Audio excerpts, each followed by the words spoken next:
السلام علیکم جی، آج ہم لوگ جو ناول ریڈ کریں گے اس کا نام ہے دائروں کے درمیان۔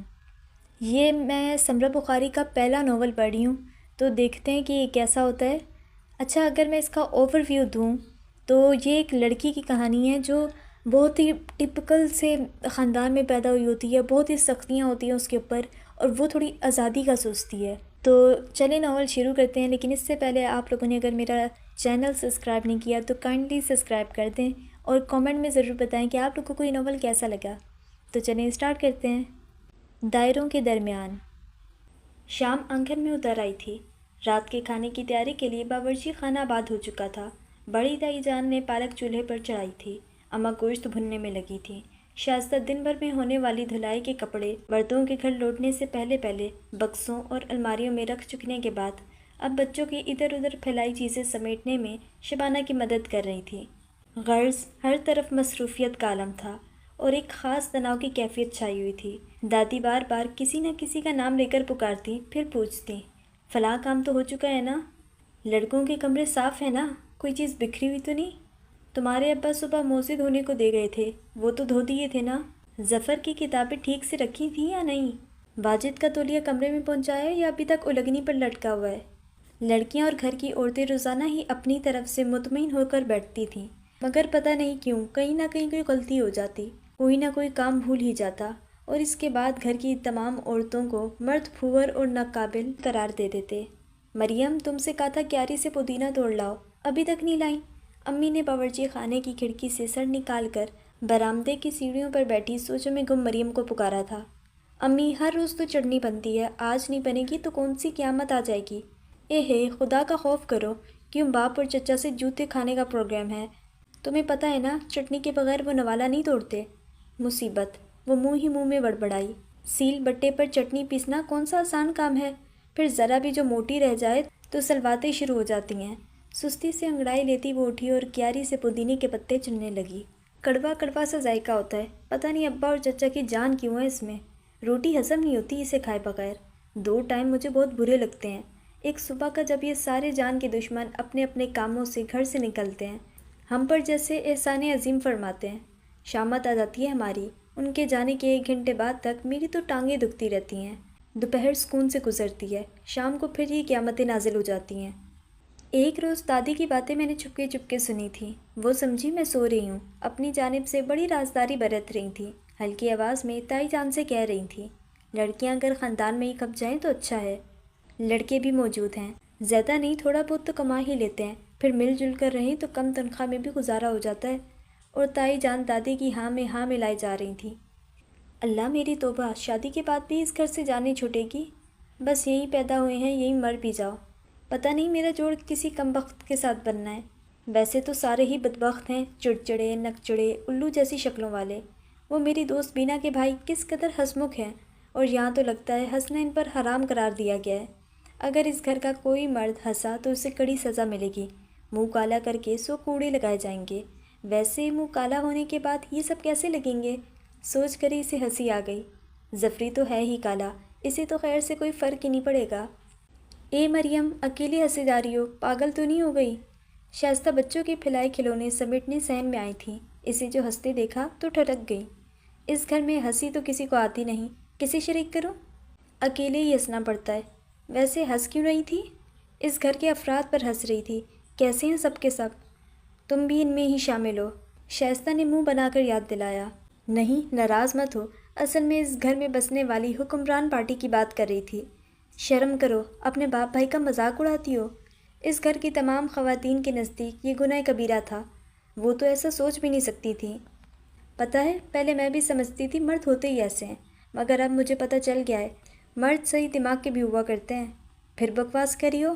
ارے جو کھلاتے پلاتے ہیں وہ تو آن داتا ہوتے ہیں، اور ہم جو پکا کر دیتے ہیں، ان کے کپڑے دھوتے ہیں، جوتے پالش کرتے ہیں، کمرے صاف کرتے ہیں، کپڑے استری کرتے ہیں، ان کی چیزیں سیٹ کر کے رکھتے ہیں، وہ کسی کھاتے میں نہیں؟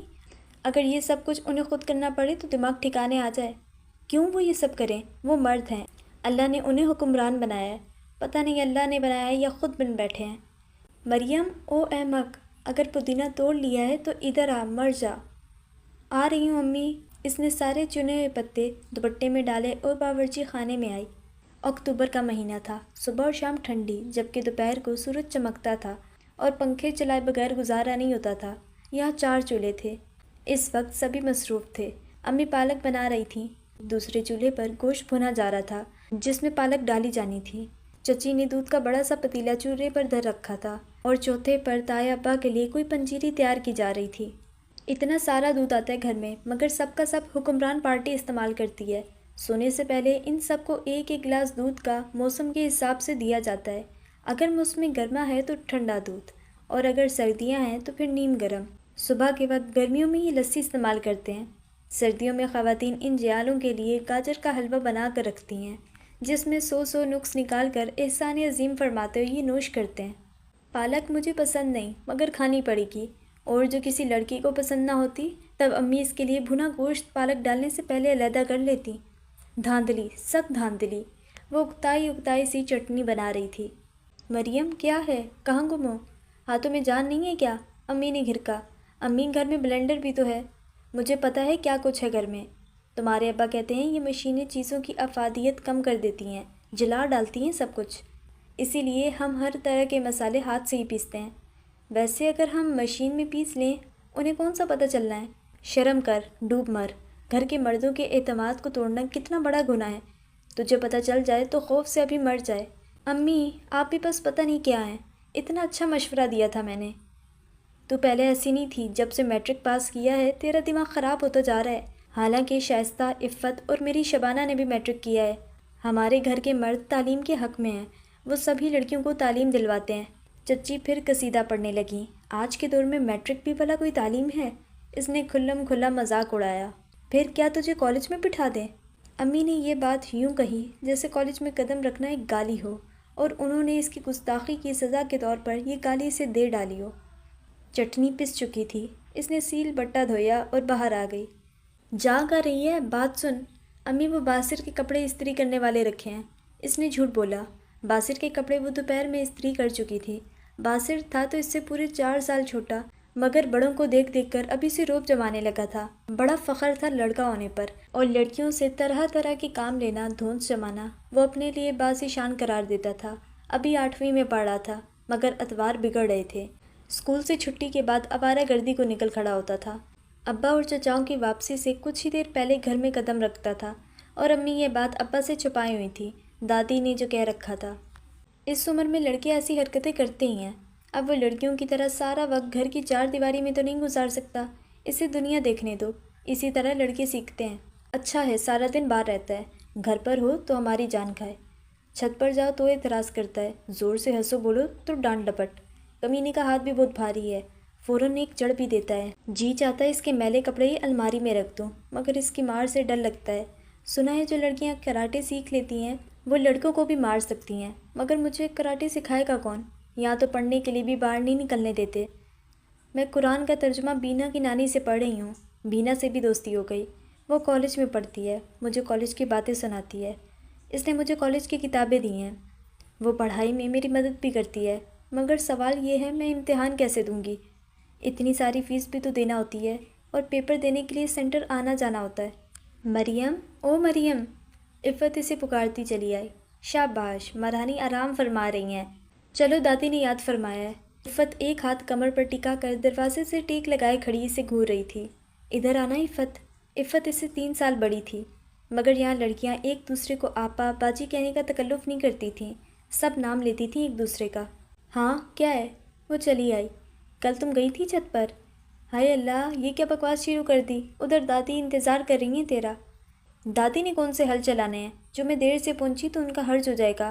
بتاؤ نا، گئی تھی تم چھت پر؟ ہاں، کپڑے ڈالنے گئی تھی، عفت دھیرے سے بولی۔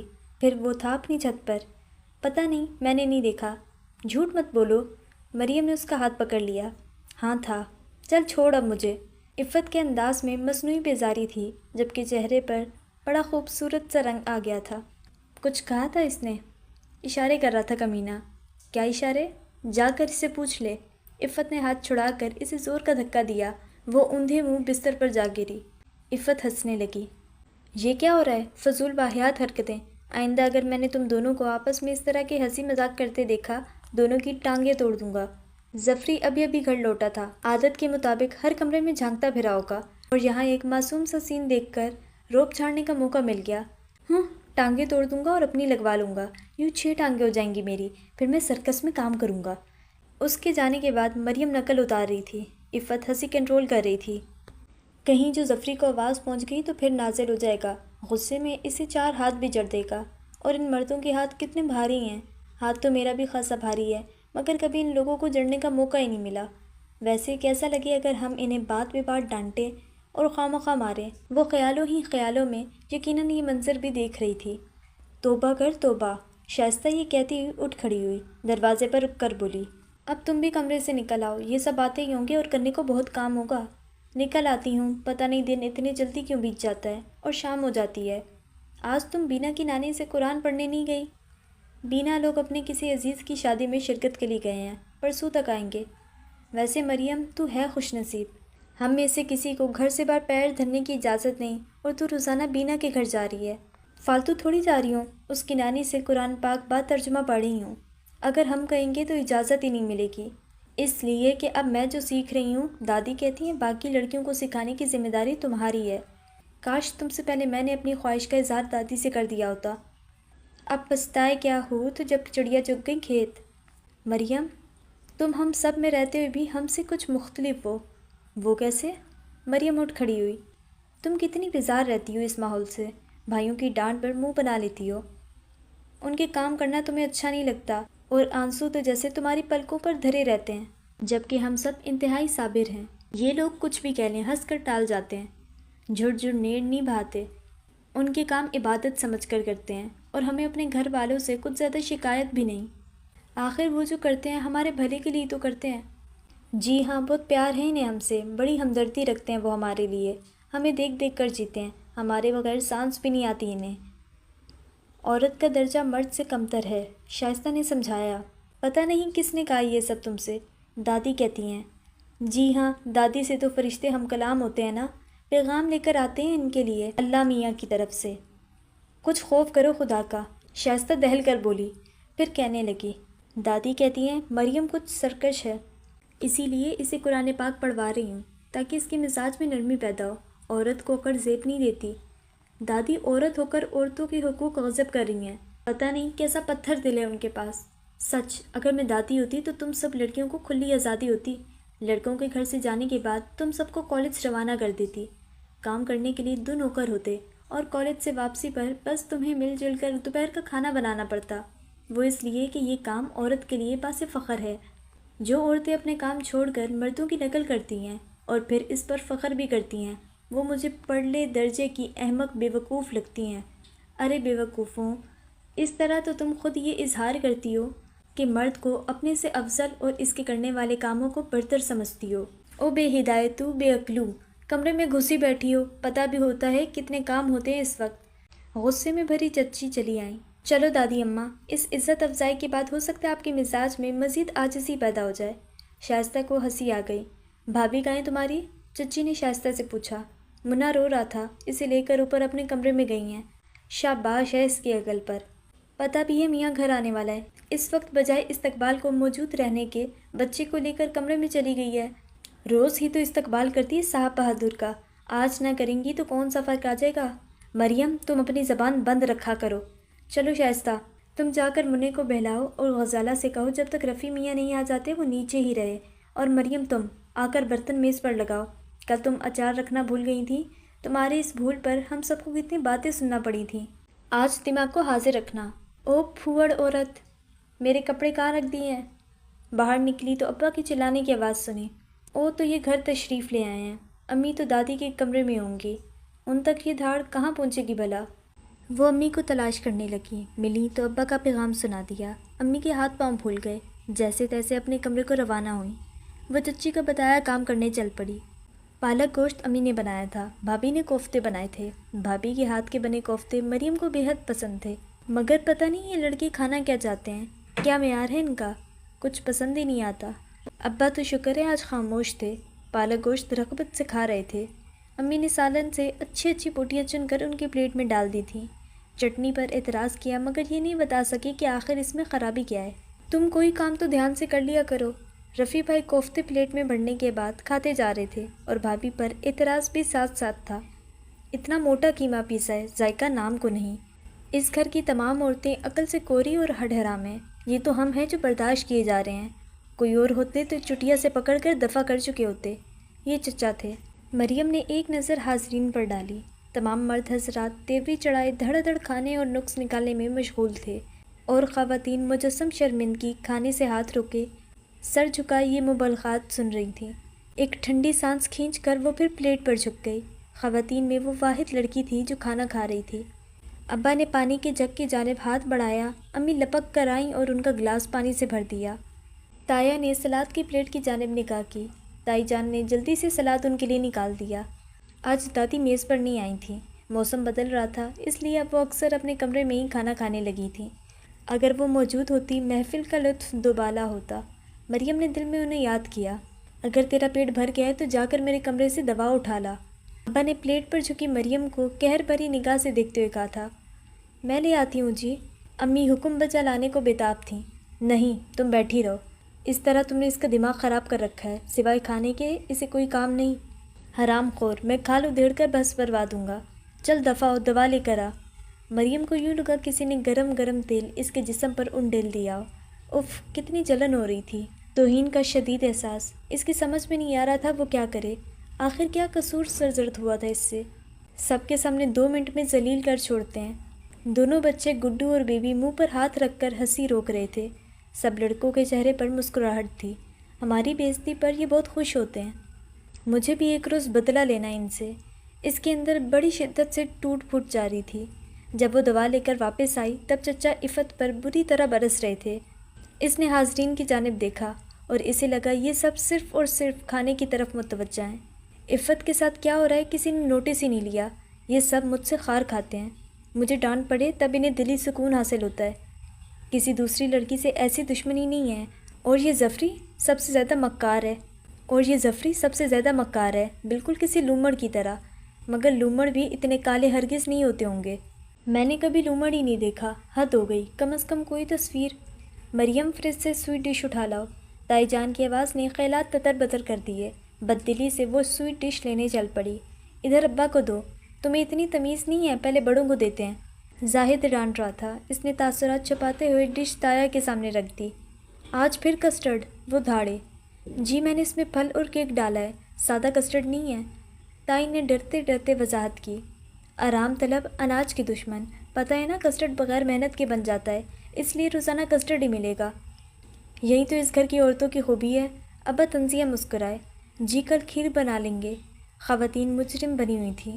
بڑی مہربانی ہوگی، 7 پشتوں پر احسان ہوگا۔ میں کھیر نہیں کھا سکتا، میرے لیے کچھ اور بنا لینا، چچا نے چچی سے کہا تھا۔ وہ اسبات میں سر ہلانے لگیں۔ میسنی مکار سامنے کیسے جی کرتی ہیں؟ چچا کو ان کی سعادت مندی پر بھی غصہ آ گیا۔ کیا کروں، ایسا کیا کروں جی یہ سب مغرور بد زبان مرد ایک لمحے کے لیے صحیح چونک اٹھیں، حیران رہ جائیں۔ مریم کے اندر پھر بغاوت مچلنے لگی۔ کھانا کھا کر مرد اپنے اپنے کمروں کو سدھارے، ساتھ ہی ہاتھ باندھے سر جھکائے بیویاں بھی نقشے پا دیکھتے ہوئے اسی راہ پر چلیں۔ لڑکیوں نے برتن اٹھائے، دھوئے اور جگہ پر رکھے۔ اس کے بعد معمول کے مطابق یہ لوگ دادی کے کمرے میں چلی آئیں۔ کیا ہوا، کیوں چیخ رہا تھا بی بیچارہ؟ آج پھر تمہاری ماں نے اس کی پسند کے مطابق کھانا نہیں بنایا ہوگا۔ پتہ نہیں کس بات کا انتقام لے رہی ہیں یہ عورتیں میرے بچوں سے۔ دادی آج کھانا مزیدار تھا نا؟ مریم ان کے بستر پر آ بیٹھی، جبکہ باقی تینوں کرسیوں پر بیٹھی تھیں۔ دادی یہ پسند نہیں کرتی تھیں کہ لڑکیاں ان کے بستر پر بیٹھیں، انہیں بستر ناپاک ہونے کا اندیشہ لاحق ہو جاتا تھا۔ وہ اکثر نماز بستر پر پڑھتی تھیں، اور کیا پتہ لڑکی کس حالت میں ان کے بستر پر آ بیٹھی ہو۔ مریم بیٹھ گئی تھی، اس کی بات سننے میں مگن، انہوں نے توجہ نہیں دی تھی۔ کھانا مزیدار؟ وہ استہزائی انداز میں ہنسی۔ بھلا اس گھر میں ہے کوئی بھی عورت ایسی جسے ڈھنگ کا کھانا بنانا آتا ہو؟ سب کی سب کاموں سے جان چھڑاتی ہیں۔ آج ابا نے اور تایا نے بہت تعریف کی کھانے کی۔ مریم نے اپنے ایک خواب کو تعبیر دینے کی کوشش کی تھی۔ اچھا؟ دادی چونک گئی۔ جی ہاں، وہ دونوں تو آج اتنا کھا گئے بعد میں کار میں نہ لینی پڑی۔ عفت اور شائستہ نے کچھ الجھ کر گوری چٹی براؤن بالوں والی مریم کو دیکھا۔ تم آج قرآن کا سبق لینے نہیں گئی؟ وہ بات ٹال کر پوچھنے لگیں۔ اب دل نہیں چاہتا، مشکل بھی تو بہت ہے۔ وہ جانتی تھی اگر انکار کرے گی تو دادی زبردستی سے بینا کے گھر بھیجیں گی، اور کہیں جو یہ پتہ چل گیا وہ بھی جانا چاہتی ہے تو گھر بٹھا لیں گی۔ خبردار جو جانے سے انکار کیا۔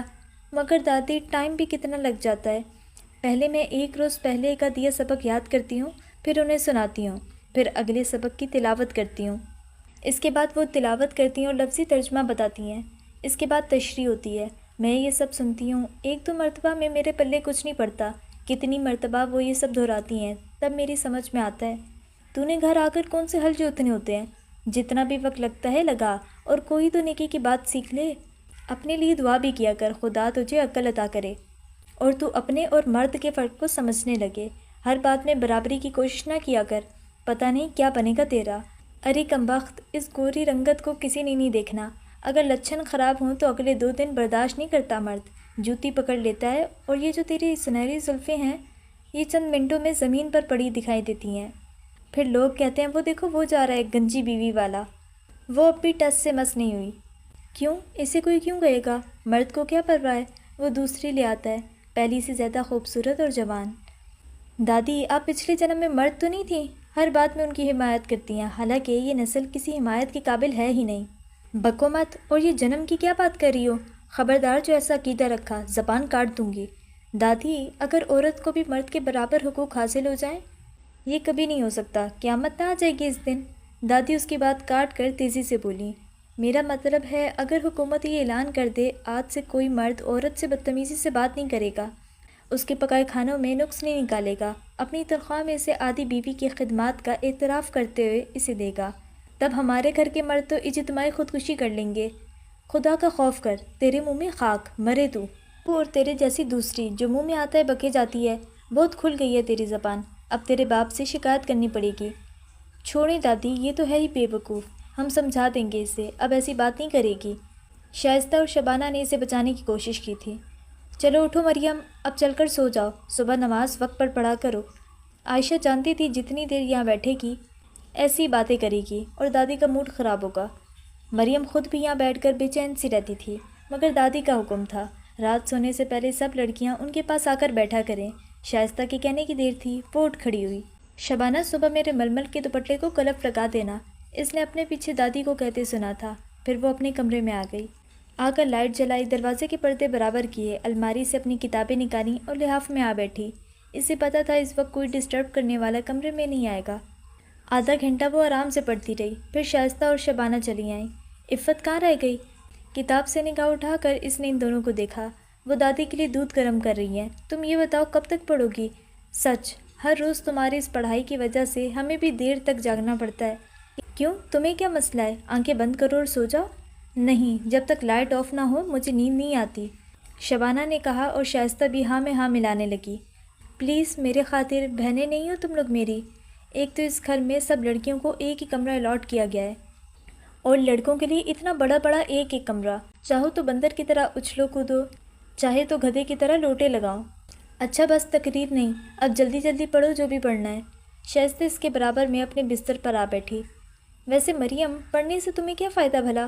پیپر کیسے دو گی؟ گھر میں اگر تمہارے ابو کو پتہ چل جائے ان کی مرضی کے بغیر تم ایف اے کر رہی ہو، کھال کھینچ لیں گے تمہاری۔ ابا کو بتائے گا کون؟ پھر کس طرح پیپر دو گی؟ آخر فیس بھی تو بھرنا ہوتی ہے، کہاں سے لاؤ گی اتنے پیسے؟ میرے پاس یہ سونے کی چین اور بالیاں تو ہیں، یہ بیچ دوں گی۔ تمہارا اللہ ہی حافظ ہے۔ شبانہ دھپ سے بستر پر گر پڑی۔ ویسے مریم، میری سمجھ میں نہیں آتا تم اتنی دلیر کس طرح ہو؟ آخر ہمارے ہی ساتھ پلی بڑی ہو۔ اس کی تایا ذات شائستہ اس سے پیار بھی بہت کرتی تھی، اور کچھ رشک بھی آتا تھا اس پر۔ تم لوگ حالات کے آگے ہتھیار ڈال بیٹھتے ہو، اور میں بغاوت پر آمادہ ہو گئی ہوں۔ بڑے آرام سے اس نے کہا تھا۔ کیسی بغاوت مریم؟ یہ تم کیا بات کر رہی ہو؟ بغاوت تو بس بغاوت ہوتی ہے، اس نے شانے اچکائے۔ کیا کرو گی تم؟ پتہ ہے یہ لوگ تمہیں بڑے آرام سے جان سے مار دیں گے، اور ہمیں ماتم بھی نہیں کرنے دیں گے۔ میں جینا چاہتی ہوں، مجھے زندگی سے پیار ہے، جبھی تو میں نے ہتھیار ڈالنے کے بجائے بغاوت کا راستہ اپنایا ہے۔ اصل میں تم لوگ جانتی نہیں ہو، اطاعت قبول کر لینے کے بعد سکون تھوڑی ہو جاتا ہے، حقوق تھوڑا ہی دے دیے جاتے ہیں۔ نہیں، بالکل نہیں، ہتھیار چھیننے کے بعد پابندی لگا دی جاتی ہے، اور یہ پابندی موت ہی تو ہوتی ہے۔ اتنی گہری گہری باتیں، مریم تم کیا بنتی جا رہی ہو؟ وہ مسکرائی، پھر بولی، تمہیں پتہ ہے نا، میں کس قدر چٹوری ہوں اور ہر اچھا کھانا حکمران چٹ کر جاتے ہیں، ہمارے لیے کچھ نہیں بچتا۔ سب سے کم وقت میں دال پک سکتی ہے، اس لیے ہمارے لیے پھر دال ہی رہ جاتی ہے۔ تب میرے اندر ایک لہر سی اٹھتی ہے، گرم گرم زہریلی لہر۔ جب جیب خرچ کے نام پر انہیں کتنے ہی پیسے دیے جاتے ہیں اور ہم اسکول جاتے ہوئے گھر سے ایک روٹی اور رات کا بچہ سالن لے جانے کے پابند رہے ہیں، تبھی میں نے اپنے سر میں چونٹیاں سی رنگتی محسوس کی ہیں۔ تم نے پڑھنا ہے یا نہیں؟ شائستہ اس کی باتوں سے ہمیشہ خوفزدہ ہو جایا کرتی تھی، وہ بھی کتاب کی جانب متوجہ ہو گئی۔ شائستہ اور شبانہ لیٹ گئیں۔ عفت کی واپسی خاصی لیٹ ہوئی۔ کہاں رہ گئی تھی؟ شبانہ نے آنکھوں پر رکھا بازو ہٹا کر پوچھا۔ وہ ظفری کے سر میں درد ہے، کہہ رہا تھا تیل ڈال دو، بس اسی میں دیر لگ گئی۔ راب صاحب، مریم نے کتاب بند کر یہ ایک طرف ڈال دی۔ تو کیا ہوا، بھائی ہے اس کا؟ شبانہ نے سمجھایا۔ اور وہ بھائی صاحب، کبھی انہوں نے بھی یہ سوچا ہے؟ بہن ہے، یہ بیمار ہو دوا لا کر دیتے، ان کا ٹائم ضائع ہوتا ہے۔ کسی دوست کے گھر جانا ہو، بائک موجود ہے، مگر بہن ویگنوں پر دھکے کھاتی جائے گی، خود پر ہزاروں خرچ کر ڈالیں گے۔ بہن کے لیے کاٹن کا ایک سوٹ لانے کو بھی پیسے نہیں ہیں ان کے پاس۔ باجی مریم، کوئی فائدہ ان باتوں کا، مت کیا کرو ایسی باتیں، میرا بھی دل جلنے لگتا ہے۔ خود بھی سکون سے رہو، ہمیں بھی پرسکون رہنے دو۔ عفت سر ہاتھوں میں تھام کر بیٹھ گئی۔ بس کرو مریم، باقی سبق صبح سنا دینا، اب سو جاؤ۔ شبانہ نے اٹھ کر لائٹ آف کر دی۔ صبح پھر ایک بظاہر روشن مگر ہر دن کی طرح تاریک دن تھا۔ تایا نے بیڈ ٹی پسند نہ آنے پر ٹرے الٹ دی تھی، اب وہ دھاڑ رہے تھے۔ لڑکیاں اسی شور پر بیدار ہوئی تھیں۔ یا اللہ خیر، کیا قیامت آ گئی۔ اس نے برا سا منہ بنا کر کمبل ایک طرف پھینکا تھا۔ مریم اب اٹھ جاؤ، صبح ہو گئی ہے۔ عفت یقیناً نماز سے فارغ ہو چکی تھی۔ ہماری صبح کس قدر تاریک ہے۔ وہ اب بھی بستر پر لیٹی تھی۔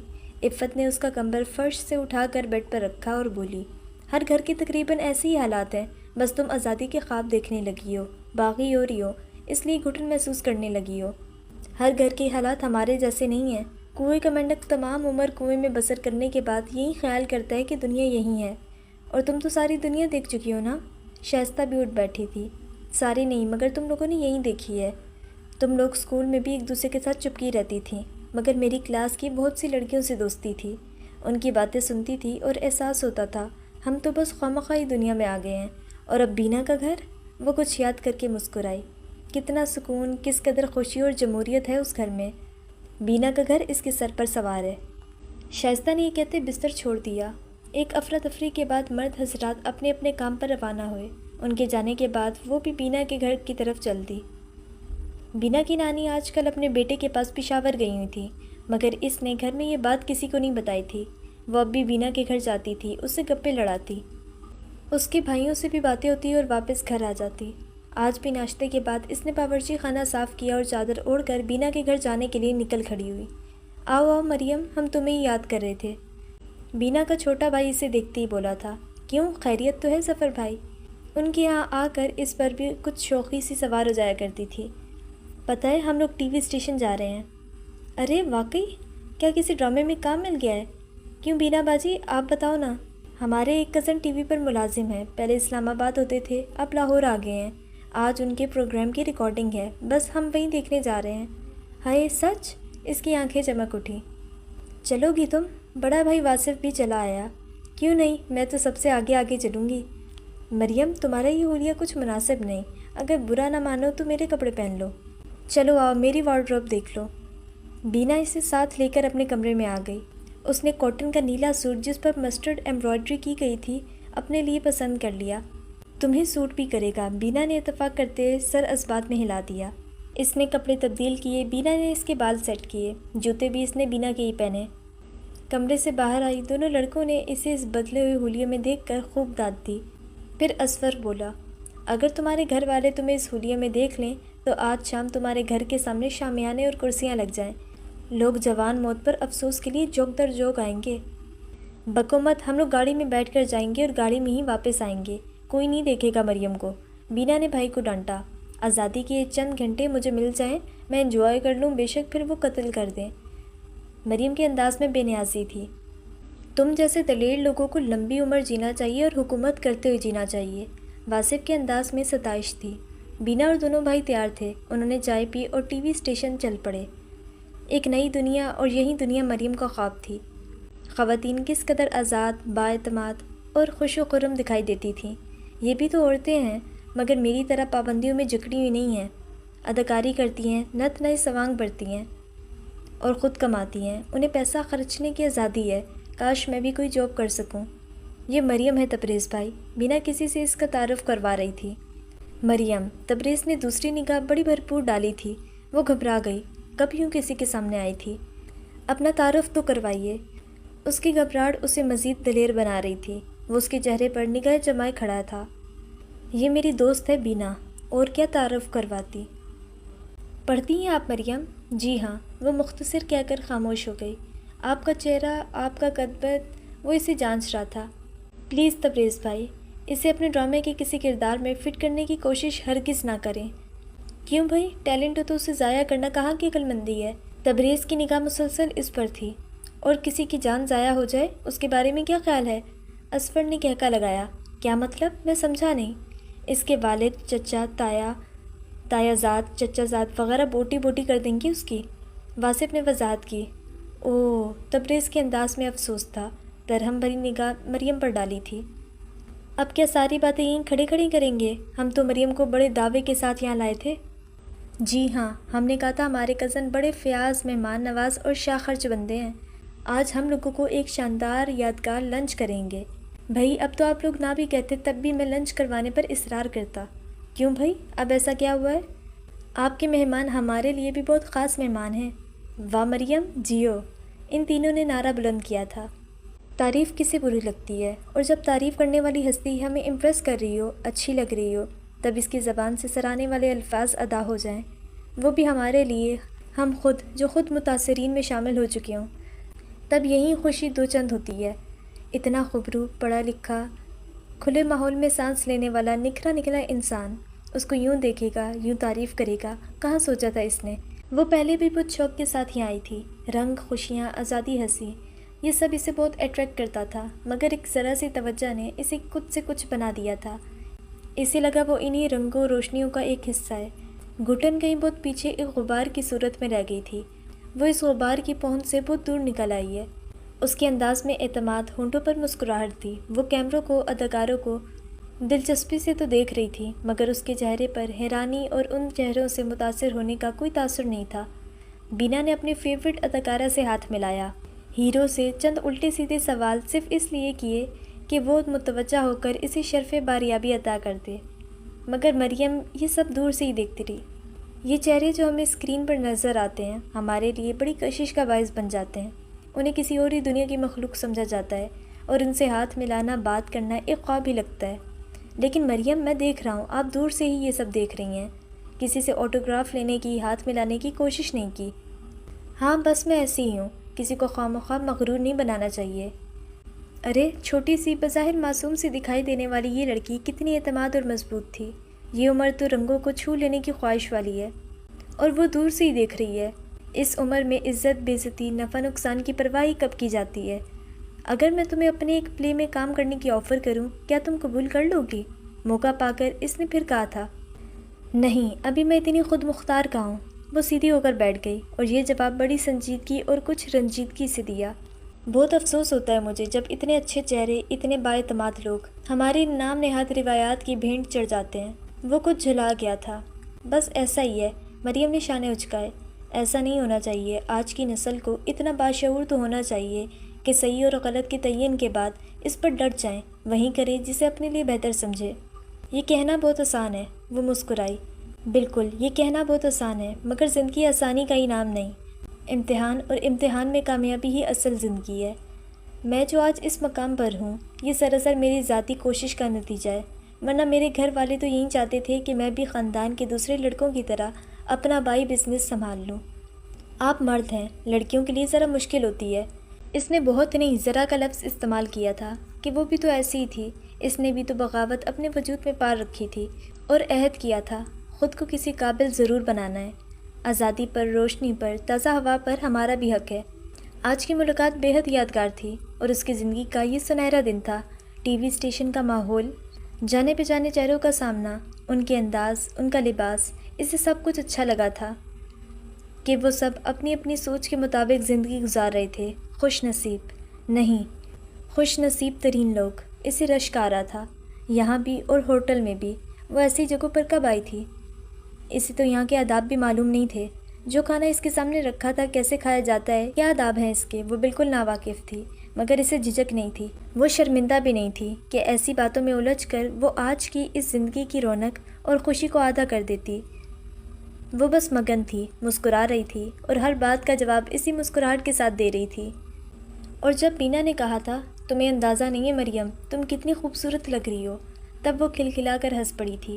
3 بجنے کو تھے۔ وہ صبح 9 بجے بینا کے گھر آئی تھی اور روزانہ 10:30 11 بجے کے قریب واپس چلی جایا کرتی تھی۔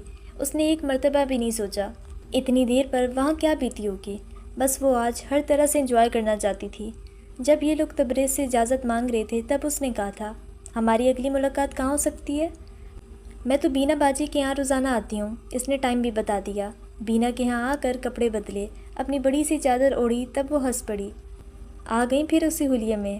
سچ مریم، آج تو تم پہچانی نہیں جا رہی تھیں، اور مجھے لگتا ہے آج گھر جا کر وہ مار لگے گی کہ ایک بار پھر تمہارے لیے میری پہچان مشکل ہو جائے گی۔ ہاں مریم، مجھے بھی تمہاری فکر ہو رہی ہے۔ کیا کہو گی اتنی دیر سے آنے کے بارے میں؟ راستے میں سوچ لوں گی۔ ویسے مجھے حیرت ہے، آپ کے گھر تک مجھے ڈھونڈتا ہوا کوئی آیا نہیں۔ کیا پتہ آیا ہی ہو؟ نہیں، میں نے پوچھا ہے آنٹی سے۔ ویسے اس وقت گھر پر کوئی مرد تو ہوتا نہیں، شاید انہی کے انتظار میں ہوں کہ وہ آئیں اور میری گمشدگی کی رپورٹ درج کرائیں۔ چادر کا نقاب چہرے کے آگے کرنے کے بعد وہ اب جانے کے لیے تیار تھی۔ بڑی باہمت بہادر لڑکی ہو تم، بینا داد دے رہی تھی۔ اگر آئندہ اسی طرح تمہیں آؤٹنگ پر جانے کا ارادہ ہو تو مجھے ضرور بلا لینا۔ کیوں نہیں، اب تو اچانک ہی پروگرام بن گیا، اسی لیے پہلے تم سے بات نہ ہو سکی۔ اگر آئندہ کوئی پروگرام بنا تو 1-2 روز پہلے تمہیں انفارم کر دوں گی تاکہ تم گھر میں مناسب سا بہانہ بنا سکو۔ یہ موج بھی تب تک ہے جب تک آپ کی نانی جان واپس نہیں آ جاتی۔ وہ ہنس پڑی تھی۔ ارے نہیں، میری نانی بہت سویٹ ہے، میں انہیں بہت آرام سے منا سکتی ہوں۔ اچھا اب چلتی ہوں، خدا حافظ، میں دعا کروں گی تمہارے لیے۔ بینا مسکرائی۔ چلیے، مہربانی آپ کی، ویسے میں بالکل خوفزدہ نہیں ہوں، جو ہونا ہے وہ تو ہونا ہی ہے، پھر خواہ میں ڈرنا کیسا؟ بینا کے گھر سے اس کا گھر کل 10 منٹ کی پیدل مسافت پر تھا۔ وہ گھر میں داخل ہوئی۔ شور ہنگامہ تو یہاں کبھی بھی برپا نہیں رہتا تھا، مگر آج کچھ غیر معمولی خاموشی کا احساس ہوا تھا۔ سب سے پہلے کچن میں جھانکا، یہاں عفت اور شائستہ موجود تھیں۔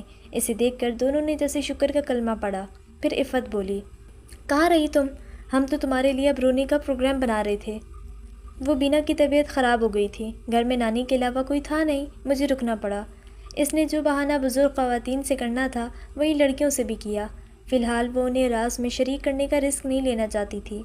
جانتی تھی یہ لوگ حوصلہ افزائی نہیں کریں گی، ڈانٹ ڈپٹ اور نصیحتوں پر اتر آئیں گی۔ کم از کم آ کر بتا ہی جاتی۔ ہم نے بینا کے گھر فون کرنے کی کوشش کی تھی مگر ہمارا فون خراب ہے۔ اس نے خدا کا لاکھ لاکھ شکر ادا کیا۔ یہ تو خیال ہی نہیں آیا تھا یہ لوگ فون کر کے پتہ کر سکتے ہیں۔ کہہ تو رہی ہوں، بینا کی طبیعت خراب تھی، بہت تیز بخار ہو رہا تھا۔ میں تو ٹھنڈے پانی کی پٹیاں ہی رکھتی رہی، اتنا تھک گئی ہوں بتا نہیں سکتی۔ اچھا یہ بتاؤ، امی، چچی، تائی، بھابھی کہیں دکھائی نہیں دیتی؟ آج کچن میں تم دونوں ہی موجود ہو۔ دادی جان کے رشتے کی بہن انتقال کر گئی ہیں، دادی جان سمیت یہ سب لوگ 11 بجے کے ادھر گئے ہوئے ہیں۔ اوہ تبھی، ورنہ میرا تو خیال تھا گھر پہنچتے ہی میری تو کلاس لگ جائے گی۔ کھانا بھی نہیں کھایا ہوگا تم نے، میں تمہارے لیے کھانا نکالتی ہوں، عفت ہمدردی سے کہہ رہی تھی۔ نہیں، مجھے کچھ نہیں کھانا، بہت تھکن ہو رہی ہے، بس اب سوؤں گی۔ اور سنو، دادی کو مت بتانا کہ میں لیٹ آئی ہوں۔ ہمارا دماغ تو خراب نہیں ہے، جاؤ تم سو جاؤ جا کر۔ شائستہ کے کہنے پر وہ اپنے کمرے میں چلی آئی، چادر اتار کر رکھی، جوتے تبدیل کیے اور بستر پر لیٹ گئی۔ آنکھیں موند کر اس نے ایک بار پھر خود کو وہاں پہنچا لیا جہاں چند گھنٹے پہلے تھی۔ آج کا دن شاید میں ساری عمر نہیں بھول سکوں گی۔ بینا کا یہ کزن تبریز کس قدر خوبصورت اور کتنا خوش مزاج ہے، اس کی آنکھوں میں میرے لیے ستائش تھی۔ کیا میں اتنی خوبصورت ہوں کہ کسی کو متاثر کر سکوں؟ وہ بستر سے اٹھی اور شدید خواہش اور شوق کے عالم میں آئینے کے سامنے آ کھڑی ہوئی۔ اتنی توجہ سے اس نے پہلے خود کو کبھی نہیں دیکھا تھا۔ اسے احساس ہوا وہ واقعی خوبصورت ہے۔ بینا کے دیے کپڑوں میں وہ اور بھی پیاری لگ رہی ہوگی، مگر وہ جس کا نام تبریز ہے وہ تو لاکھوں میں ایک ہے، پڑھا لکھا ہے، آزاد ماحول میں اٹھتا بیٹھتا ہے، اس کے لیے خوبصورت چہروں کی کیا کمی؟ شاید ہر کسی سے وہ ایسے ہی ملتا ہوگا، یہ اس کی عادت ہوگی۔ اس نے کچھ دکھ کے ساتھ خود کو یہ باور کرایا تھا، مگر اس کے باوجود آئینے کے سامنے کھڑی تھی اور آج اپنے حسن پر مطمئن اور خوش تھی۔ ارے تم تو سونے کے لیے آئی تھی، شائستہ کمرے میں چلی آئی تھی۔ ہاں سونے ہی لگی تھی، یوں آئینے کے سامنے کھڑی ہو کر؟ شائستہ نے ہنس کر جتایا تھا۔ نہیں، وہ تو بس یوں ہی۔ وہ پھر سے بیڈ پر آ کر لیٹ گئی۔ آج ہم لڑکیاں گھر میں اکیلی تھیں، تم ہوتی تو پروگرام بناتے، اپنی مرضی کرتے، ایک اچھا سا دن گزارتے۔ ہاں، اچھا سا دن؟ ذرا اس کی وضاحت بھی کرو گی؟ اس کے انداز میں طنز تھا، جیسے وہ ان میں سے نہیں بلکہ ان سے اونچی شے ہو اور اسے ان کا مذاق اڑانے کا پورا حق حاصل ہو۔ ہاں، اپنی پسند کا چینل لگا کر دیکھتے، پسند کا کھانا بناتے، اونچی آواز میں ڈیک لگاتے اور خوب باتیں کرتے۔ بس گھر کی اس چار دیواری میں قید، اور تم لوگ کر بھی کیا سکتی ہو؟ عورت کے لیے چار دیواری ہی اس کی دنیا ہوتی ہے مریم۔ تم خواب دیکھنا چھوڑ دو، ورنہ آنسو کے سوا جھولی میں کچھ نہیں آئے گا۔ آنسو سے پہلے ہی میری جھولی بھر چکی ہے، اب جگہ ہی نہیں ہے، اس نے لاپرواہی سے کہا تھا۔ کیا سوچتی ہو تم اپنے بارے میں؟ آخر کرنا کیا چاہتی ہو؟ تمہیں یہ خوش فہمی کیوں ہے کہ ہمارے گھر کے مرد تمہیں اس قدر آزادی دیں گے؟ میری سوچ میں ان گھر کے مردوں کا کوئی وجود ہی نہیں۔ اس نے شدید بیزاری کے عالم میں ناک سکوڑی تھی۔ شائستہ جو کہنا چاہتی تھی اس کے لیے الفاظ نہیں مل رہے تھے۔ کچھ دیر مریم کو دیکھتی رہی، پھر واپس چلی گئی۔ تم کیا جانو زندگی کیا ہے بیچاری لڑکیوں؟ وہ خاصی اونچی آواز میں ہنسی تھی۔ مردوں کی واپسی سے پہلے خواتین لوٹ آئیں۔ دادی خاصی تھکی ہوئی تھیں، بھابھی اور چچی سہارا دے کر انہیں ان کے کمرے تک لائیں۔ ناز پٹیوں، ساری کی ساری میرا تماشا دیکھنے اکٹھی ہو گئی ہو، اتنا نہیں ہوتا نیم گرم دودھ میں بادام ڈال کر ہی لے آؤ۔ تھکن کے باوجود دادی کی آواز کی گونج متاثر نہیں ہو پائی تھی۔ امی فوراً کچن کی جانب لپکیں۔ باقی سب لڑکیاں موجود، بس مریم غائب تھی۔ پوچھنے پر پتہ چلا طبیعت ٹھیک نہیں، لیٹی ہوئی ہے۔ لڑکیوں نے یہ بتانا مناسب نہیں سمجھا، بینا کے گھر سے تشریف آوری لیٹ ہوئی تھی۔ اس سے کہو جا کر دادی کو سلام کر کے پھر چاہے لیٹی رہے۔ پتہ نہیں کیا ہے اس لڑکی کو، اسی ماحول میں رہنے کے باوجود سب سے مختلف مزاج رکھتی ہے۔ شبانہ، تم سمجھایا کرو اسے، مجھے ڈر لگتا ہے کہیں اس کے لیے کوئی مشکل نہ بن جائے۔ آپ پریشان مت ہوا کرے چچی، انشاءاللہ سب ٹھیک ہو جائے گا۔ شبانہ نے تسلی دینا چاہی، پھر مریم کو جگانے کمرے میں چلی آئی۔ دادی اور ان سب کی آمد کی اطلاع دی۔ اوفو، ابھی تو سوئے تھے۔ وہ اٹھنے کو تیار نہ تھی۔ رات ابھی باقی ہے، اٹھ جاؤ، تھوڑا کام کر لو، پھر سو جانا۔ اٹھنا ہی پڑے گا۔ وہ دوپٹہ شانوں پر ڈالتی دادی کے کمرے میں چلی آئی۔ یہ تم نے کیا حلیہ بنا رکھا ہے؟ وہ اس کے بکھرے بالوں اور بندی بندی آنکھوں کو ناگواری سے دیکھ رہی تھیں۔ بس دادی، آپ گھر میں نہیں تھیں، کچھ کرنے کو جی ہی نہیں چاہا۔ اتنی محبت ہے نا تمہیں مجھ سے، اس سے کہیں زیادہ، وہ بڑے بے نیازانہ انداز میں کہہ رہی تھی۔ مریم، اب بیٹھ کیوں گئی ہو؟ جا کر ہانڈی دیکھو۔ امی اس کی بے تکی باتوں سے خوف زدہ رہتی تھیں۔ کچن میں اس وقت عفت ہی موجود تھی۔ آٹا گوندھ چکی تھی، اب چاول نکال رہی تھی۔ عفت سنو، وہ قریب جا کر سرگوشی کے انداز میں بولی۔ ہاں سناؤ، عفت مصروف سے انداز میں کہہ رہی تھی۔ پھر دوبارہ دیکھا تم نے اسے؟ نظر آیا وہ اپنی چھت پر؟ عفت کام سے گئی۔ خدا کے لیے مریم، کیوں مجھے مروانے کا پروگرام ہے؟ کچھ عقل کرو۔ عقل تم کرو، اتنا اچھا موقع مل رہا ہے اس ماحول سے جان چھڑوانے کا۔ پتہ نہیں تم سمجھ کیوں نہیں رہی، اور تم تو جیسے سب کچھ سمجھ رہی ہو۔ بس میں کہہ دیتی ہوں، میرے حال پر رحم کرو، ایسی باتیں مت کیا کرو۔ بہت پچھتاؤ گی عفت، جب اس گھر کے ایک کونے میں دلہن بنا کر دفن کر دی جاؤ گی، تب میری باتیں یاد کر کر کے رویا کرو گی۔ خود سوچو، اس گھر کا کوئی لڑکا اس قابل ہے کہ اسے تا زندگی کے ساتھ کے لیے قبول کر لیا جائے؟ مجھے کام کرنے دو۔ عفت نے سر جھٹک کر اس کی باتوں سے پیچھے چھڑانے کی کوشش کی تھی۔ اگر تمہیں اس سے بات کرتے ڈر لگتا ہے تو مجھ سے کہو، میں تمہاری بات اس تک پہنچا دوں گی۔ مریم، عفت کے انداز میں تنبیہ سے زیادہ حیرت تھی۔ میں مذاق نہیں کر رہی، وہ پوری سنجیدگی سے کہہ رہی تھی۔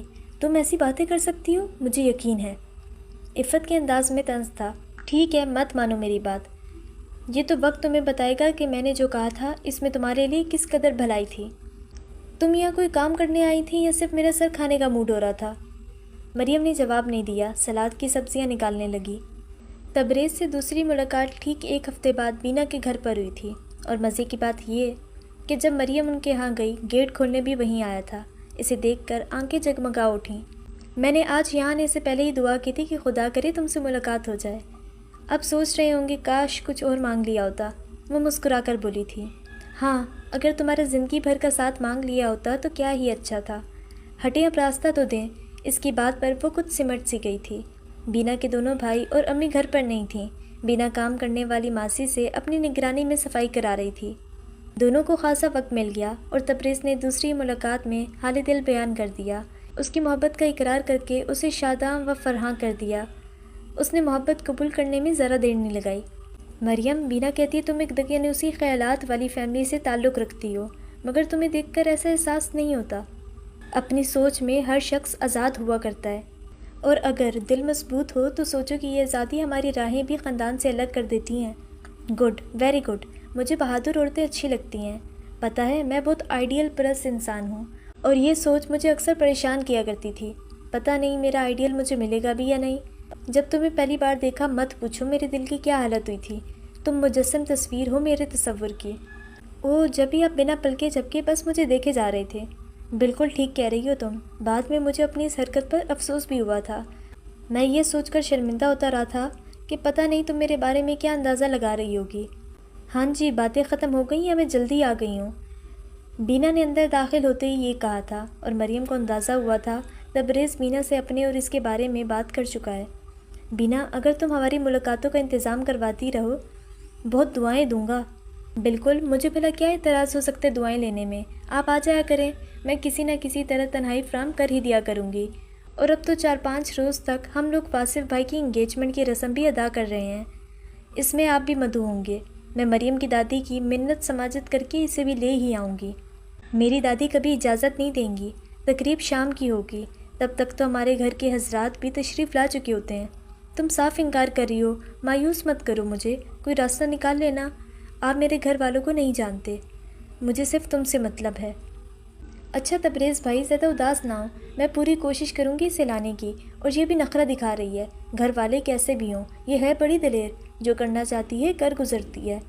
بینا نے غلط نہیں کہا تھا، وہ واقعی ایسی ہی تھی۔ گھر آنے تک فیصلہ کر چکی تھی، واصف کی تقریب پر ضرور جانا ہے، چاہے کچھ بھی ہو جائے۔ ابھی پورے 5 روز باقی ہیں، تب تک کوئی مناسب بہانہ سوچ ہی جائے گا۔ مریم، تم آج کل بہت خوش رہنے لگی ہو، گھر کی حالت پر جلنا کرنا چھوڑ ہی دیا ہے تم نے۔ شائستہ اور شبانہ اسے مسلسل نوٹ کر رہی تھیں۔ بہت صحیح اندازہ لگایا ہے تم لوگوں نے، میں واقعی بہت خوش ہوں۔ وہ بڑے مطمئن انداز میں کرسی پر بیٹھی تھی۔ وجہ نہیں بتاؤ گی؟ بتاؤں گی، ضرور بتاؤں گی، مگر ابھی نہیں، بس تھوڑے دن انتظار کر لو۔ اس کا مطلب ہے واقعی کوئی اہم بات ہے؟ بالکل ہے، تم سنو گی تو حیران رہ جاؤ گی۔ پھر ابھی بتا دو، مجھ سے انتظار نہیں ہوگا، شبانہ منت بھرے انداز میں کہہ رہی تھی۔ نہیں، ابھی میں بتا ہی نہیں سکتی، اسے مجبوری سمجھو، کہا نا زیادہ انتظار نہیں کرواؤں گی۔ مریم، کبھی کبھی مجھے یہ لگتا ہے تم صحیح اور ہم غلط ہیں، ہمیں بھی تمہارے جیسے ہی ہونا چاہیے۔ خدا کے لیے شبانہ، یہ ایک افلاطون کیا کم ہے جو تم بھی اسی طرح سوچنے کی تیاری کرنے لگی ہو؟ لگام دو اپنی سوچ کو، ورنہ مریم کی طرح بہت دور نکل جاؤ گی۔ مجھے لگتا ہے ایک روز میری محنت رنگ لائے گی، اس گھر کی سب لڑکیاں باشعور ہو جائیں گی۔ کیا باتیں ہو رہی ہیں؟ ڈھیروں سبزیاں بنانے کے بعد تھکی تھکی سی عفت چلی آئی۔ باتیں بڑی اہم ہیں، ایک خبر دینا بھول گئی، ٹھیک 2 روز کے بعد بینا کے بھائی کی منگنی ہے، اور میں بھی اس پرمسرت تقریب میں شرکت کرنے والی ہوں۔ تمہیں اجازت کون دے گا؟ انہوں نے اہمیت نہیں دی اس بات کو۔ تم لوگ گھر میں کسی سے ذکر مت کرنا، باقی میں سنبھال لوں گی، بس یہ بتاؤ کپڑے کون سے پہنوں؟ کسی نے اس کی بات کو اہمیت نہیں دی، وہ سوچ رہی تھی سوال ہی پیدا نہیں ہوتا، جو دادی اسے جانے کی اجازت دے دیں۔ مریم نے عید پر بنایا جانے والا اپنا ہلکا گلابی سوٹ منتخب کیا تھا اور استری کرنے کے بعد الماری میں ٹانگ دیا تھا۔ تقریب والے روز صبح کو بینا ان کے ہاں منصوبے کے مطابق آ گئی تھی۔ دادی کے کمرے میں ہی بیٹھی اپنی نانی کا سلام دیا اور پھر بھائی کی منگنی کی تقریب کے بارے میں بتایا۔ بہت مبارک ہو، خدا نصیب اچھے کرے۔ آج آپ لوگ رات کا کھانا مت پکائیے گا، کھانا ہمارے ہاں سے آئے گا۔ اوہ، یہ تو خواہ کا تکلف ہے۔ دادی سن کر بے حد خوش ہو گئیں اور اب زیادہ محبت سے بینا کے ساتھ باتیں کرنے لگیں۔ دادی اگر برا نہ مانے تو میں مریم کو تھوڑی دیر کے لیے اپنے گھر لے جاؤں؟ دراصل میں اکیلی ہوں، اتنا کام نہیں کر سکتی، بس اسے کچن میں اپنے ساتھ رکھوں گی، باہر مہمانوں میں نہیں لاؤں گی۔ مجھے پتہ ہے آپ پردہ دار لوگ ہیں، میری نانی تو اس بات کی بہت قدر کرتی ہیں، آپ بھروسہ رکھیں، یہ صرف کچن تک محدود رہے گی۔ اصل میں اکیلی ہوں، کام بہت ہے۔ اس نے جس انداز میں بات کی تھی، دادی کو انکار بھی کچھ مناسب نہیں لگ رہا تھا، مگر لڑکی کو یوں بھیجنا بھی مسئلہ تھا۔ مجھے اعتراض کوئی نہیں، مگر شام کو اس کے ابا چچا گھر آ جاتے ہیں، وہ کبھی اجازت نہیں دیں گے۔ ارے رہنے بھی دیجیے دادی جی، اگر آپ انہیں سمجھائیں گی تو وہ ضرور سمجھ جائیں گے، یہ میرا وعدہ ہے، بس انگوٹھی پہنانے کی رسم تک ہی اسے رکھوں گی، پھر مٹھائی پھل اور کھانا لے کر اس کے ساتھ آپ کے ہاں آؤں گی۔ مجھے علم ہے آپ لوگ رات کا کھانا جلدی کھا لیتے ہیں۔ مٹھائی، پھل اور تقریب کا کھانا، ان کے گھر کے حالات اتنے اچھے نہیں تھے جو 3 ٹائم کے کھانے کے بعد یہ شوق پورے کر سکتے۔ پھل آتے تھے تو بس گنے چنے سب کے حصے میں آ جاتے، مٹھائی کھائے تو مہینوں گزر جاتے۔ یہ تو مل جل کر رہنے کی وجہ سے سب کا کام چل رہا تھا۔ دادی کو بینا کے خلوص کے آگے ہار ماننا پڑی۔ بینا نے آ کر مریم کو خوشخبری سنائی، جسے باقی لڑکیوں نے بڑی حیرت سے سنا۔ اس نے اپنے کپڑے شاپر میں ڈال کر بینا کو پکڑا دیے اور بولی، گھر میں سے کوئی سادہ سا سوٹ پہن کر آ جاؤں گی، وہیں آ کر تیار ہوں گی۔ تم کتنی چلاک ہو مریم، شائستہ حیرت چھپا نہیں سکی۔ اس کو چلاکی نہیں، ذہانت کہتے ہیں۔ وہ مسکرائی۔ بینا نے بھی اس کی ہاں میں ہاں ملا دی۔ شام کو وہ سادہ سا سبز کاٹن کا سوٹ پہنے، بالوں کو کلپ میں قید کیے، دادی کے حضور سلام کے لیے حاضر تھی۔ اچھا دادی جان، اب میں چلتی ہوں۔ ان لڑکیوں سے کہہ دیں آج سارا کام خود ہی کر لیں، میرے لیے کچھ نہ رکھیں۔ میں تو وہاں بینا باجی کے ساتھ کام کرتے کرتے تھک جاؤں گی، پھر ہمت ہی نہیں ہوگی۔ ٹھیک ہے، اور سنو، باورچی خانے میں ہی رہنا، باہر مت نکلنا۔ آپ مجھے ایسا سمجھتی ہیں دادی جان؟ مرد تو دور کی بات، میں تو غیر عورتوں کے سامنے جاتے بھی گھبراتی ہوں۔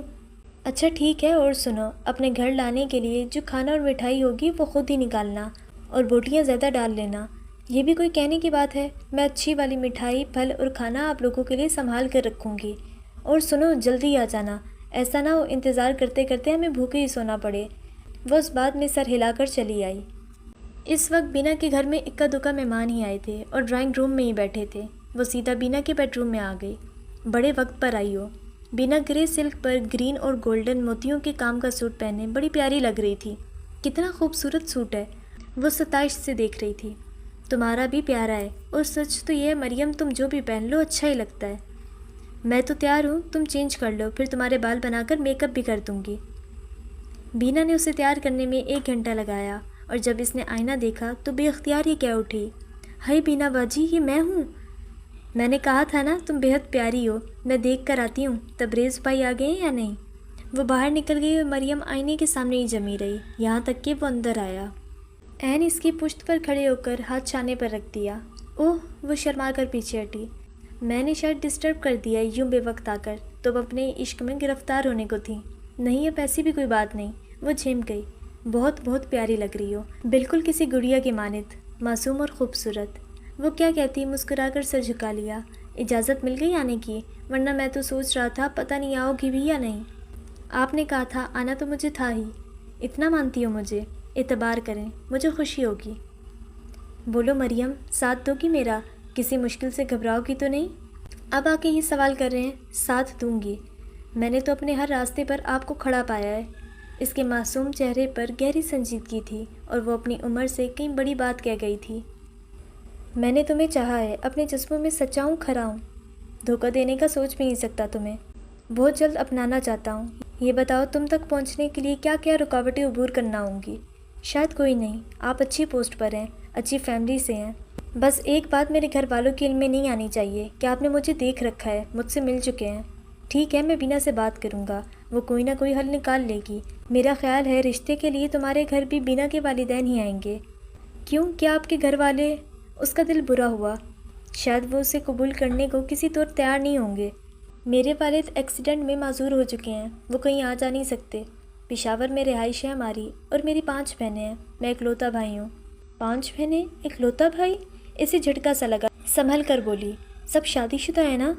ارے نہیں، سب مجھ سے چھوٹی ہیں، بڑی 2 منگنی شدہ ہیں، شادی 1 1.5 سال بعد ہوگی، باقی تینوں پڑھ رہی ہیں۔ بینا کی امی میرے رشتے میں خالہ ہوتی ہیں۔ میرے والد اس فیملی پر بہت اعتماد کرتے ہیں، محبت کرتے ہوئے ہمارے سامنے صرف محبوب کی ذات ہوتی ہے، اور ہم اس پر اپنا پورا اختیار سمجھ لیتے ہیں، آرزوؤں کے محل بناتے ہیں، اور اس میں صرف 2 پیار کرنے والے وجود بستے ہیں۔ یہ تو بھول ہی جاتا ہے زندگی تنہا نہیں، اس میں اور بھی بہت سے رشتے ساتھ ساتھ چلتے ہیں۔ تبریز سے آج کی ملاقات کے بعد وہ خوش تو تھی، مگر رہ رہ کر 5 بہنوں اور معذور والد کا خیال آ رہا تھا۔ چلو یہ بھی اچھا ہے، وہ لوگ پشاور میں ہیں، میں یہاں رہوں گی، وہ کبھی کبھی بھائی کے گھر آیا کریں گی، ہر وقت سر پر سوار نہیں رہیں گی۔ تم نے بینا کے گھر سے آ کر کوئی بات نہیں سنائی، کیسی رہی آج کی تقریب؟ لڑکیاں سب جاننے کو بے چین تھیں۔ بہت تھک گئی ہوں، صبح بات ہوگی، اب دیکھو ٹائم بھی تو بہت ہو رہا ہے۔ ہم تمہارے انتظار میں جاگ رہی تھیں، کیا سچ مچ تم وہاں کچن کا سارا کام تو نہیں دیکھتی رہی؟ ایسے ہی خواہ مخواہ تم لوگ وہاں میری سچ دیکھتی تو حیران رہ جاتی۔ آخر اس کی زبان چالو ہو ہی گئی اور رات 12:30 بجے تک وہ انہیں تقریب کا حال سناتی رہی۔ تبریز سے براہ راست ملاقات نہیں ہو سکی، وہ کام میں بہت مصروف تھا۔ 2 دن کے لیے اسلام آباد چلا گیا تھا۔ واپسی ہوئی تب بینا نے فون پر مریم سے بات کروائی، بتا رہا تھا میں نے گھر بات کر لی اور بینا کی امی کو بھی قائل کر چکا ہوں۔ مریم، میں نے بھی اپنے گھر میں یہ بات نہیں بتائی کہ تمہیں دیکھ رکھا ہے، بلکہ یہی بتایا ہے کہ تم بینا کی والدہ رقیہ خالہ کی چوائس ہو، پردہ کرتی ہو اور بہت شریف گھرانے سے تعلق ہے۔ اگر آپ یہ بتا دیتے کہ آپ کی پسند ہوں تو زیادہ اچھا ہوتا۔ پتہ نہیں کیوں یہ بات سن کر اسے صدمہ سا ہوا تھا۔ سمجھا کرو ابھی وقت نہیں ہے، اور پھر ہم تو جانتے ہیں نا کہ ایک دوسرے سے محبت کرتے ہیں، ساری دنیا میں ڈھنڈورا پیٹنے کی کیا ضرورت ہے؟ ٹھیک ہے، وہ مان گئی اس کی بات۔ پھر تیسرے ہی روز بینا کے والدین اور بینا اس کے گھر موجود تھے۔ شام کا وقت تھا، ابا تایا وغیرہ بھی گھر پر تھے۔ ان کی موجودگی میں ہی ساری بات ہوئی۔ اسے ان کی رائے جاننے کی سخت بے چینی ہو رہی تھی، مگر کوئی راستہ بھی نہیں نظر آتا تھا۔ وہ لوگ 1.5 گھنٹہ بیٹھے۔ ان کے جانے کے بعد سب بزرگ دادی کے کمرے میں اکٹھے ہو گئے۔ یہ میٹنگ خاصے وقت تک جاری رہی۔ تم بہت خوش نصیب ہو، اس ماحول سے دور جا رہی ہو۔ لڑکیوں کی آنکھوں میں اس کے لیے رشک کے جذبات تھے۔ اس میں میری کوششوں کو بھی بڑا دخل ہے، میں نے ہمت نہیں ہاری۔ اگر گھر والے نہ مانے پھر؟ عفت نے دبے الفاظوں میں کہا۔ پھر بھی میں آرام سے تھوڑے ہی بیٹھوں گی، کوئی نہ کوئی راستہ نکال ہی لوں گی۔ صبح وہ بینا کے گھر جانے لگی تو دادی نے منع کر دیا۔ بس اب تم ان کے گھر نہیں جاؤ گی؟ مگر کیوں دادی؟ ارے رشتہ آئے ان کے گھر سے تیرے لیے، اب کیا اچھا لگتا ہے ان کے گھر جانا؟ تو کون سا رشتہ قبول ہو گیا ہے؟ قبول بھی ہو جائے گا، سب سے ناہنجار تو ہی تھی، پتہ نہیں اللہ نے قسمت ایسی اچھی کیوں کر دی۔ اتنا پڑھا لکھا لڑکا ہے، نوکری بھی بہت اچھی ہے۔ تیرے تایا سوچ رہے ہیں رشتہ ہو جائے، اسے سفارش کروا کر اپنے لڑکوں کو بھی اچھی جگہ لگوا دیں گے۔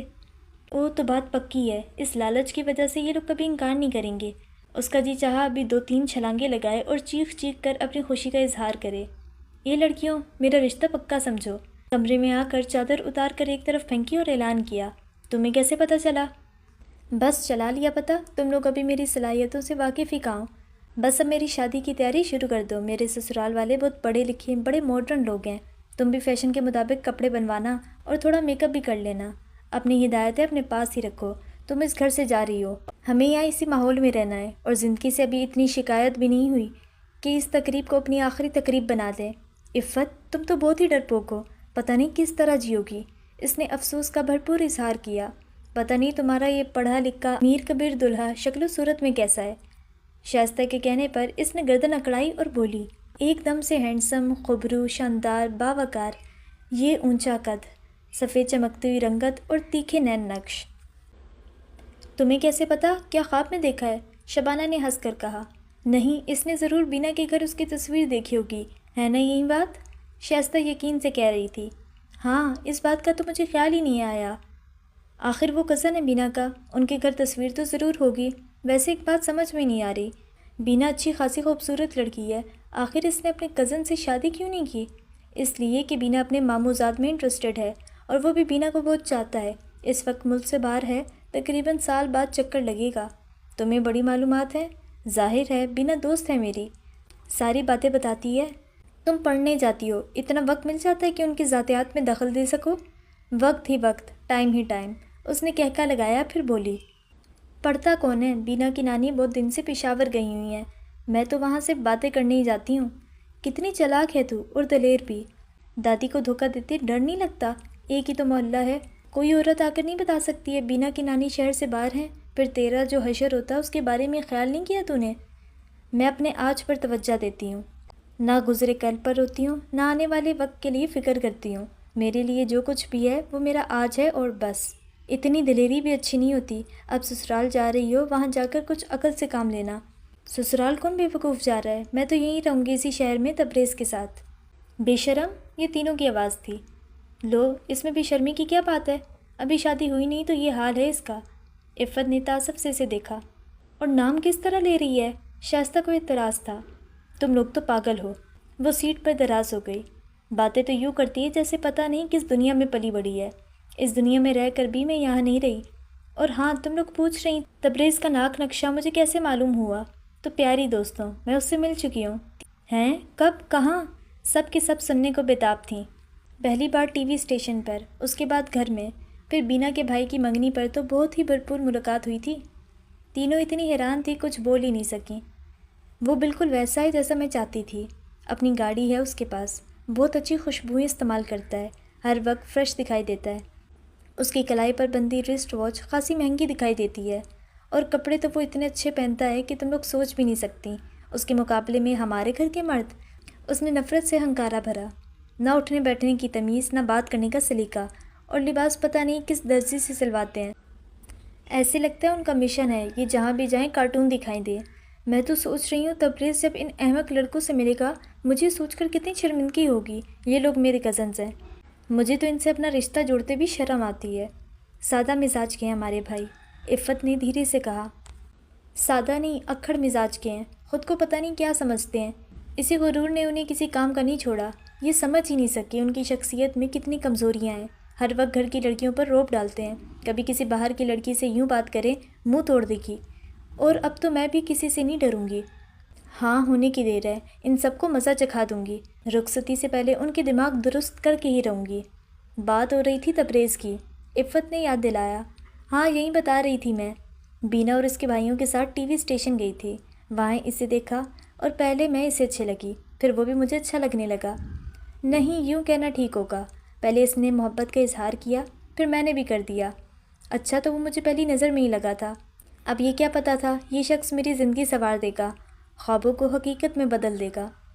اتنے خواب مت سجاؤ مریم، مرد سارے ایک جیسے ہوتے ہیں، اور ہمارے ملک میں ہر گھر کا ماحول تقریباً ہمارے ہی گھر جیسا ہے۔ اچھا جی، تم نے کتنے گھر دیکھ رکھے ہیں؟ 4 دیواری میں قید ہو اور کیا باتیں کر رہی ہو؟ اس نے شبانہ کو اچھی خاصی سنا دی۔ ہمارے معاشرے میں عورت کی آزادی کو اچھی نظر سے کہاں دیکھا جاتا ہے؟ شائستہ نے کہا۔ مریم نے منہ بنایا، پھر بولی، معاشرے میں نہیں، طبقے میں کہو۔ ہمارا طبقہ تنگ نظر، تنگ دل ہے۔ اصل میں اس طبقے کے مرد بیچارے باہر تو ہر کسی کے سامنے جی جی کرتے ہیں، گھر آ کر عورتوں پر روب جھاڑ کر اپنی تسکین کرتے ہیں۔ لیکن تبریز کا تعلق اچھی سوسائٹی سے ہے، وہ کھلے اور صاف دل و دماغ کا مالک ہے۔ جہاں وہ کام کرتا ہے وہاں عورتوں کا آنا جانا، ان کے ساتھ اٹھنا بیٹھنا عام سی بات ہے، اور عورت کو اپنے برابر ہی سمجھا جاتا ہے۔ مریم تم نے کس طرح غیر مرد سے بات کر لی؟ ذرا نہیں جھجکی تم؟ یہ دل کے معاملے ہیں جناب، بھلا آپ لوگ کیسے سمجھ سکتی ہیں؟ جسے دل اپنا مان لے بھلا اس سے کوئی جھجک ہو سکتی ہے؟ وہ بھی تمہیں اتنا چاہتا ہے؟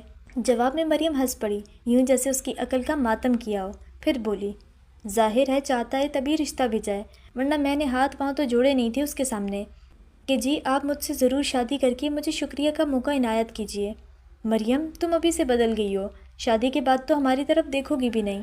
ارے نہیں شبانہ، مجھے اپنی احمق معصوم بہنوں سے بہت ہمدردی ہے، میں ایک بار یہاں سے نکل جاؤں پھر تمہارے لیے بھی کوشش کروں گی۔ ابا تایا پشاور جا رہے تھے تبریز کے والد سے ملنے۔ ایسے کاموں میں گھر کی عورتیں بھی جایا کرتی ہیں کہ گھر بار تو انہوں نے ہی دیکھنا ہوتا ہے، مگر یہاں گھر کی عورتوں پر کسی کو بھروسہ ہی کہاں تھا، وہ بالکل احمق عقل سے پیدل مخلوق تھیں۔ ابا اور تایا جا رہے تھے، تبریز نے مریم کو فون پر بتایا تھا، میں بھی پشاور میں ہی ہوں تاکہ ہونے والی سسرال کی خوب خدمت کر سکوں۔ یہ لوگ 2 روز کے بعد واپس آئے، بے حد مطمئن اور خوش تھے، ہاں کر کے آئے تھے۔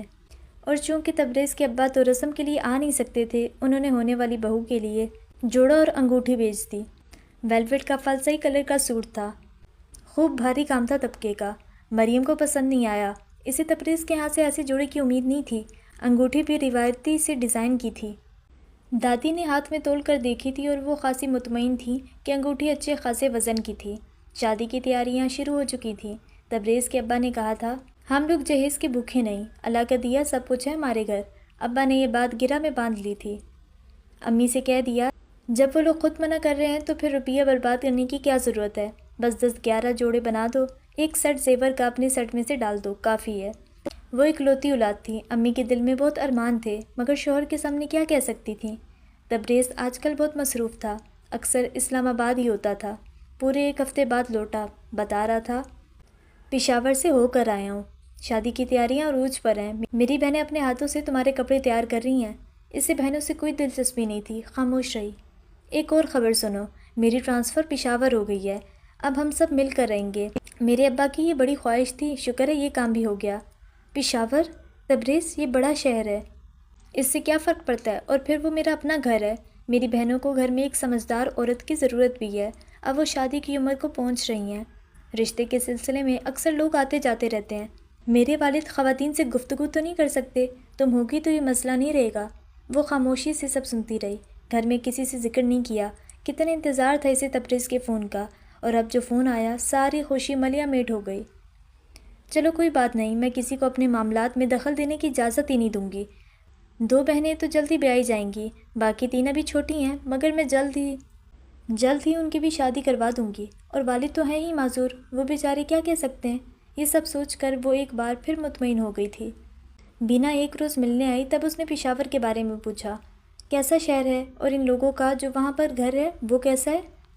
وہ لوگ پشاور شہر سے ذرا ہٹ کر رہتے ہیں، اور گھر ان کا اتنا بڑا ہے کہ تمہارے گھر جیسے 4 گھر اس میں سما جائیں، اور باقی سب کچھ تم جا کر دیکھ لینا۔ ویسے مجھے یقین ہے تم خوش رہو گی۔ تبریز بھائی ہیں ہی بہت اچھے، اور ان کی بہنیں بھی بہت اچھی ہیں، سادہ مزاج کی لڑکیاں ہیں، تمہاری بات آسانی سے مان لیا کریں گی۔ شادی میں 1 ہفتہ رہ گیا، تایا نے ڈھولک کو خرافات قرار دے کر گھر میں اس کا داخلہ ممنوع قرار دے دیا۔ گھر کے لڑکوں کو نہ چاہتے ہوئے بھی کچھ نہ کچھ کام تو کرنا پڑتا تھا، اس لیے آج کل مزاج سوا نیزے پر تھے۔ اور مریم کو اب کسی کی پرواہ کب تھی؟ اس نے سوچ لیا تھا شادی کے بعد جب اس گھر میں آئے گی، چادر کو اچھی طرح لپیٹ کر، نقاب لے کر نہیں بلکہ صرف دوپٹہ لے کر، اور وہ بھی گلے میں ڈال کر آئے گی۔